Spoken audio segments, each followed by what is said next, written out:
Everyone, स्वागत है आपका इस यूट्यूब चैनल पे। बेटा, इस चैनल पे आप जानते हो हम 9th और 10th क्लास के एनसीईआरटी के सभी सब्जेक्ट के सॉल्यूशन करते हैं।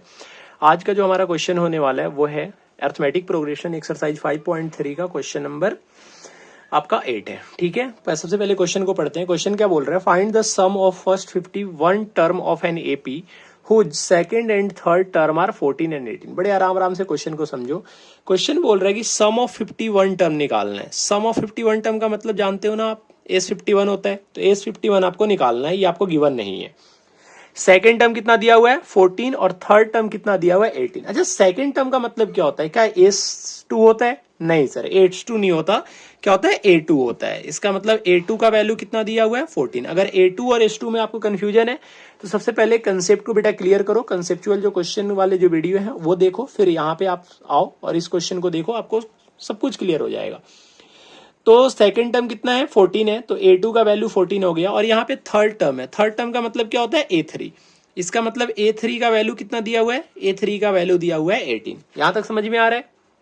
आगे निकालना क्या है हमें? सम ऑफ फर्स्ट 51 टर्म। तो सबसे पहले हम क्या करेंगे, यहां से देखो, यहां से हमें ना A पता है ना D पता है, लेकिन तो हमें क्या करना होगा? हमें एक इक्वेशन बनाना होगा। इक्वेशन किस तरीके से बेटा? A2 को आप जानते हो, अगर आप A plus n minus one into d पे पुट करोगे तो आप A2 को क्या लिख सकते हो? A प्लस डी लिख सकते हो। जल्दी बताओ। अगर फर्स्ट टर्म में D प्लस करोगे तो A2 आ जाएगा। तो A प्लस डी का वैल्यू यहाँ पे क्या दिया हुआ है? 14 दिया हुआ है। सेम अगर आप यहाँ पे सॉल्व करोगे तो A3 को क्या लिख सकते हैं? A2 प्लस डी या A1 प्लस 2D। या तो आप A2 प्लस डी लिख दो या A1 प्लस 2D लिख दो, दोनों में से आप कुछ भी लिख सकते हो। तो यहाँ पे आप क्या लिख दो? A1 plus 2D। और A1 प्लस 2D कितना हो जाएगा? 18। जिन बच्चों को समझ नहीं आ रहा है बेटा, यहाँ पे जो टर्म होता है ना, यहाँ पे जो नंबर लिखे होते हैं उसमें से 1 माइनस करके हम D से मल्टीप्लाई कर देते हैं। ठीक है, अब यहाँ पे आपको दिख रहा होगा बेटा, ये एक इक्वेशन है, इक्वेशन फर्स्ट लेट कर लो और इसको इक्वेशन सेकंड लेट कर लो। अब आप फर्स्ट में से या तो सेकंड को माइनस करो या सेकंड में से फर्स्ट को माइनस करो। माइनस क्यों कर रहे हैं? क्योंकि साइन सेम है। अगर यहाँ पे दोनों के वेरिएबल और कांस्टेंट सेम है, कोफिशिएंट अगर सेम है और साइन सेम होते हैं तो सब्ट्रैक्ट करते हैं।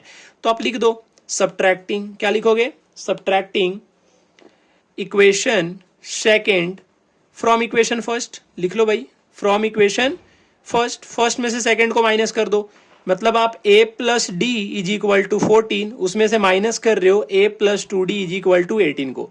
जब आप माइनस करोगे, ये माइनस होगा, माइनस होगा, माइनस होगा, ये कट जाएगा, ये आपका माइनस डी का वैल्यू आ जाएगा -4। समझ रहे हो ना? माइनस माइनस कट जाएगा, डी का वैल्यू कितना आ जाएगा? 4। जब आप डी के वैल्यू को चाहे इक्वेशन फर्स्ट में पुट करो चाहे इक्वेशन सेकंड में पुट करो, जिसमें भी पुट कर सकते हो। जैसे ही आप A plus d is equal to 14 put करोगे, ये A प्लस डी की जगह पे 4 पुट करोगे तो A प्लस 4 का वैल्यू कितना हो जाएगा? 14। और यहां से जब आप A का वैल्यू निकालोगे, A का वैल्यू हो जाएगा 14 माइनस 4 और आंसर आ जाएगा 10। तो A का वैल्यू आ गया 10 और D का वैल्यू आ गया 4। निकालना क्या था हमें? S51 है ना, सम ऑफ 51st टर्म। तो S51 का फॉर्मूला क्या होता है? देखो मैं यहाँ पे डायरेक्ट लिख रहा हूँ। फॉर्मूला क्या होता है? n/2 into 2A plus n minus 1 into D. तो n का वैल्यू यहाँ पे कितना दिया है? 51। तो लिखो 51/2 इंटू 2A, 2 इंटू ए, और यहाँ पे 2 लिख दो और फिर A की वैल्यू कितनी है? 10, तो यहाँ पे 10 लिख दो, प्लस n माइनस 1। 51 माइनस 1 जाएगा तो कितना आ जाएगा? 50। और D का वैल्यू कितना है? 4। समझ में आ रहा है यहाँ तक? जब आप इसको सॉल्व करोगे तो ये हो जाएगा 51/2 और इसके ब्रैकेट में सॉल्व करोगे 10 2 जा 20 और 50 में जब 4 से मल्टीप्लाई करोगे कितना होगा? 200। और 20 में जब 200 से मल्टीप्लाई करोगे तो कितना हो जाएगा? 220। यहाँ पे लिख लोगे आप, तो मैं डायरेक्ट लिख देता हूँ, कितना हो जाएगा ये? 220। और फिर यहाँ पे देखो 51/2 से जब आप इसको सॉल्व करोगे तो 2 से सॉल्व करोगे तो कितना कटेगा? ये 2 से आ जाएगा 1 1 10। आपको क्या मल्टीप्लाई करना है? 51 में 1 1 10 से। ये तो आप कर सकते हो भाई, जल्दी करके बताओ। जल्दी 51 में 1 1 10 से मल्टीप्लाई करोगे तो कितना आएगा? जल्दी बताओ इसको। तो भाई जब ऐसे मल्टीप्लीकेशन हो तो करना है क्या है आपको? 51 में 10 से मल्टीप्लाई कर दो। 51 में 10 से मल्टीप्लाई करोगे तो कितना आ जाएगा भाई? 51 और 100 से करोगे ना 5100 आ जाएगा, प्लस अगर आप 51 में करते हो कितने से मल्टीप्लाई करोगे? 51 में 1 से मल्टीप्लाई करोगे तो कितना हो जाएगा आपका? 510। तो जब इसमें आप 510 से मल्टीप्लाई करोगे, ये आपका कितना आ जाएगा? 5100 और 510 कितना हो जाएगा आपका? 5610 हो जाएगा। और यही आपका आंसर है 5610। मतलब सम ऑफ 51 टर्म कितना आ जाएगा हमारा? 5610। समझ में आ रहा है यहाँ तक?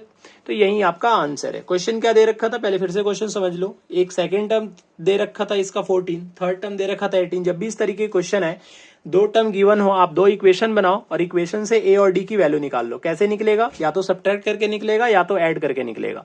सब्ट्रैक्ट किस केस में होता है? जब दोनों साइन सेम होते हैं तो सब्ट्रैक्ट करते हैं, डिफरेंट साइन होते हैं तो ऐड करते हैं। ठीक है, यहाँ पे सेम साइन था, सब्ट्रैक्ट किया, यहाँ से डी का वैल्यू निकाला, डी की वैल्यू को पुट किया तो ए का वैल्यू निकल के आ गया और ये हमारा क्वेश्चन का आंसर है। ठीक है, उम्मीद करते हैं बेटा समझ में आ गया होगा। इस तरीके के जो भी क्वेश्चन आएंगे आप ऐसे ही मेथड से इसको सॉल्व करोगे। और एक बात, हाँ, अगर आपने चैनल को अभी तक सब्सक्राइब नहीं किया तो सबसे पहले चैनल को सब्सक्राइब करो। अगर आप चैनल पे नए हो तो बेटा सब्सक्राइब कर लो, वीडियो को लाइक कर दो और कमेंट करके जरूर बताना सॉल्यूशन कैसा लगा। ठीक है, मिलते हैं आपसे नेक्स्ट वीडियो में नेक्स्ट क्वेश्चन के साथ। Till then tata, bye bye.